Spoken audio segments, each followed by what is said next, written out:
السلام علیکم. اس وقت علی اوان صاحب ہمارے ساتھ موجود ہیں. میں جاننے کی کوشش کرتا ہوں سر کیا سمجھتے ہیں سر یہ جو بربریت دکھا رہے ہیں, ہم ایک پیسفل مارچ کرنا چاہ رہے ہیں, انہوں نے کنٹینر لگائے ہیں, اسلام آباد کی عوام یہ کنٹینر ہٹائے گی تاکہ ہمارے جو لوگ پچھلے سے قافلے آ رہے ہیں وہ سری نگر ہائی وے پہنچ سکے. جو قائد اعظم نے آزادی حاصل کی تھی, آزاد ملک حاصل کیا تھا, آج انشاءاللہ تعالیٰ اس کا پہلا حقیقی دن ہوگا.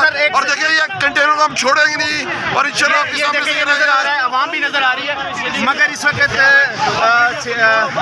ڈی آئی جی جو لاہور ہیں, کمانڈر لاہور, انہوں نے کہا ہے کہ اسلحے کی اطلاعات ہیں کہ اسلحہ طریق انصاف کے کارکنوں کو دیا گیا. یہ بات